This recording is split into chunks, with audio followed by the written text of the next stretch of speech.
Once again, I find myself behind on my reviews, but I have been reading a lot lately. So, let's have a catch-up session.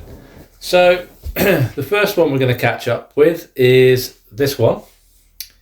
Now, if you don't know how much I enjoy the works of Iain Benson, then you probably shouldn't be here. I have not yet read one that I haven't thought is fantastic in at least one way.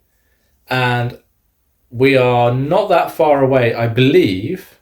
I'd have to check this with Deb, but I believe the third Louise Sargent book is the next release for her. So I still hadn't got onto the first two. And in retrospect, I probably should have read the James London books first, but never mind. So, the Half-Baked Mummies is a typo.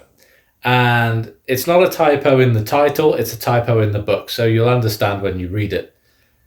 But these are cases that are surreal, I guess is the best way to put it. They're not your conventional thrillers. There's a touch of the paranormal, supernatural vibes. I say vibes, it's literally supernatural occurrences. And I found myself completely fascinated by this book.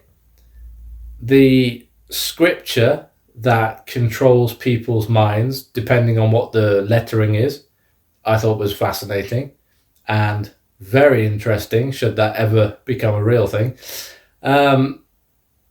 But for me, it was the characters that made this book. Louise herself is one of the most likable characters I think I've read in recent time. And I can see why. I think at some point Deb said that her favourite character she'd written was Louise Sargent. And I think that probably is justified. Very likable, very funny, very sort of... You can visualise this being a TV show.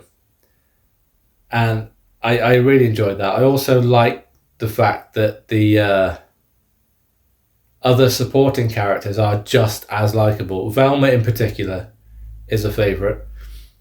But yeah, I mean, I gave this book 4 stars. I really enjoyed it. And I do intend to try and read the second one before the third one comes out. Because the third one sounds like an absolute blast. So if you haven't read any of Deb's books, then you really do need to. And I don't know why you're still here. Go and read them. I mean, they're just brilliant.